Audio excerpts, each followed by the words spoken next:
আজকে আমরা একটা জিনিস নিয়ে আলোচনা করব, সেটা হচ্ছে ARDS. Recently 12 August ARDS day উদযাপন হলো এবং Indian society of critical care medicine এই দিনটাকে একটা প্রোগ্রামও করেছে, যেটা এআরডিএস ডে হিসেবে পালন করা হয়েছে। এখন এআরডিএস এই অসুখটা আমাদের কোভিডের পর থেকে মোটামুটি সবাই জানি যে এআরডিএস একটা যেটা হয় যে লাংসটা সাদা হয়ে যায় এবং অক্সিজেনের মাত্রাটা শরীরে অনেকটা কমে যায় এবং বিভিন্নভাবে অক্সিজেন লাগে, সেটা ন্যাজাল ক্যানুলা থেকে শুরু করে তারপর বাইপ্যাপ, তারপরে হাই ফ্লো ন্যাজাল ক্যানুলা, তারপরে ভেন্টিলেটর, এগুলোতেও লাগে। এখন এই এআরডিএস একটা পুরো টার্ম হিসেবে বলতে গেলে যেটাকে বলি আমরা অ্যাকিউট রেসপিরেটরি ডিস্ট্রেস সিনড্রোম, এটার হিস্ট্রি কিন্তু খুব একটা বেশি দিনের নয়। এবং এই যে 12ই আগস্ট এইটাকে মার্ক করা হয়েছে এআরডিএস ডে হিসেবে, সেটাতে অ্যাকচুয়ালি এটা একটা পাবলিকেশন ডেট যেখানে এআরডিএস নিয়ে প্রথম যে ইনফরমেশনটা আমাদের কাছে আসে সেটা পাবলিশড হয় হচ্ছে ল্যান্সেটে। এবং সেই যে আর্টিকেলটা পাবলিশ করেছিলেন ডক্টর ডেভ জি আসাবাও, এবং তার article regarding this ARDS the first I opener, যে এরকম একটা ঘটনা লাংসের ইনভলভমেন্ট হতে চলেছে, যেটার সাথে অন্য রোগগুলোর নিউমোনিয়া, হার্ট ফেলিওর, সেগুলোর সঙ্গে কিন্তু কোনো খুব একটা কানেকশন পাওয়া যাচ্ছে না। এবং এতে কি হচ্ছে, হাইপক্সিমিয়া হচ্ছে, অক্সিজেনের মাত্রাটা কমতে শুরু করছে, লাংসটা শক্ত হতে শুরু করছে এবং আস্তে আস্তে আস্তে আস্তে রুগী মৃত্যুর দিকে ঢলে পড়ছে। এখন এই যে পার্টিকুলার পাবলিকেশনটা হওয়ার আগে এই ডক্টর ডেভ জি আসাবাও যিনি ছিলেন, উনি বহুদিন ধরে কলোরাডো হসপিটালে কাজকর্ম করেছেন এবং আইসিইউতে ওনারা দেখছিলেন যে পার্টিকুলার একটা পোর্শন অফ পেশেন্টসে, যেখানে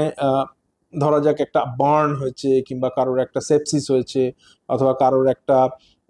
পেটের কোনো সমস্যা হয়েছে, প্যাঙ্কেটাইটিস হয়েছে, তাদের ক্ষেত্রে কিছুদিন পরে লাংসটা ইনভলভ করছে এবং অক্সিজেনের মাত্রাটা কমতে থাকছে, লাংসে সাদা রঙের শ্যাডো অ্যাপিয়ার করছে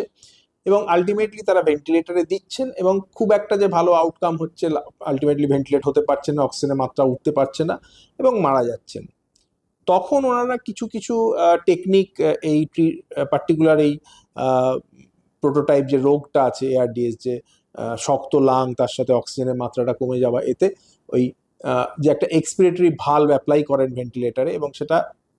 পিপ যেটাকে আমরা বলি, এন্ড এক্সপিরেটরি প্রেশার অ্যাপ্লাই করে দেখেন যে তাতে অক্সিজেনের মাত্রাটা ওনারা খানিকটা ওঠাতে পারছেন, যেটা খানিকটা সিগনিফিকেন্ট চেঞ্জ ইন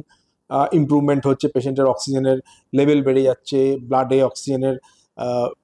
যেটা বলি আমাদের PO2টা সেটাও বাড়ছে এবং আস্তে আস্তে পেশেন্টের আউটকামটাও ভালো হচ্ছে। তো এই পার্টিকুলার যে জিনিসটা, এর সঙ্গে হার্টের কোনো কানেকশন নেই, যেখানে হার্ট ফেলিওর নেই, যেখানে কোনো বড় সড়ো নিউমোনিয়ার কোনো এফেক্ট পাওয়া যাচ্ছে না, অথচ লাংসটা ইনভলভ হচ্ছে, এই এআরডিএসটা ওনারা পাবলিশ করলেন হচ্ছে 1967-এ।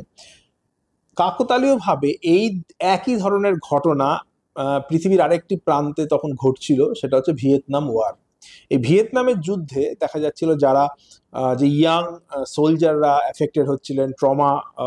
হয়ে তারা হাসপাতালে ভর্তি হচ্ছিলেন, আইসিইউতে ভর্তি হচ্ছিলেন, তাদের দেখা যাচ্ছিল ট্রমা ইনডিউসড একটা কিছুদিন ট্রমা ট্রিটমেন্টের পরে, কোথাও হাত ভেঙেছে, পা ভেঙেছে, গুলি খেয়েছেন, তারপরে দেখা যাচ্ছে একটা লাংস ইনভলভমেন্ট হচ্ছে, শ্বাসকষ্ট শুরু হচ্ছে, অক্সিজেনের মাত্রা কমে যাচ্ছে এবং তারপরে তাদের মারা যাচ্ছিলেন। তো এই যে একটা অদ্ভুত ব্যাপার, যে একটা লাংসের ইনভলভমেন্ট আদার দ্যান নিউমোনিয়া, কোনো রকম বার্ন হয়েছে, কোনো রকম ট্রমা হয়েছে, সেখানে হচ্ছে। তো ওনারাও এই জিনিসগুলোকে, যেটা আমেরিকান মেডিকেল কর্পস যারা ওখানে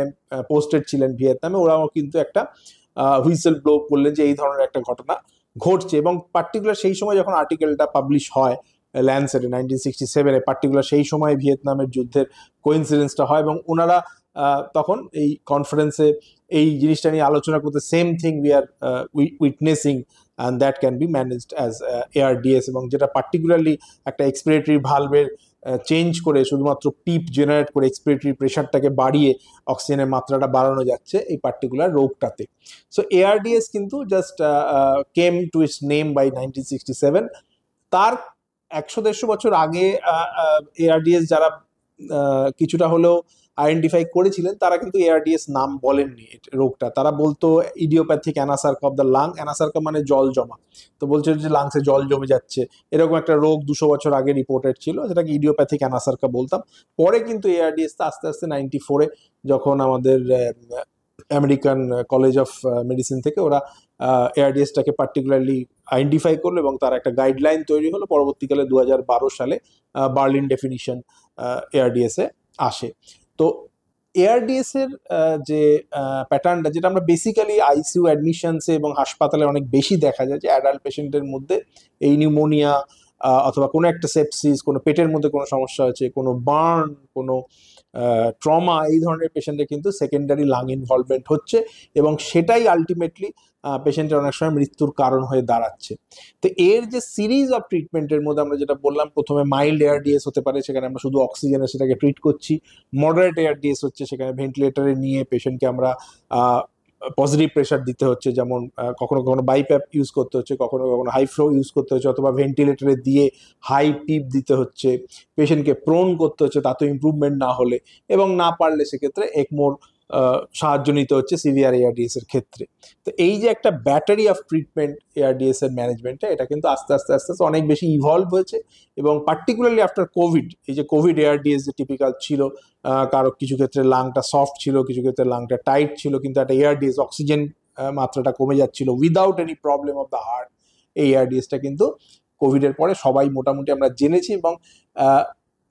জানলেও মর্টালিটি এখনো পর্যন্ত আইসিইউতে অনেক বেশি, যদিও আগে যতটা ছিল তার থেকে অনেকটা আস্তে আস্তে ইমপ্রুভমেন্ট করেছে। তো এআরডিএস নিয়ে সচেতনতাটা খুব জরুরি, এবং আমরা পরবর্তীতে আরো এআরডিএস নিয়ে কথা বলতে থাকবো। আজ এই পর্যন্তই।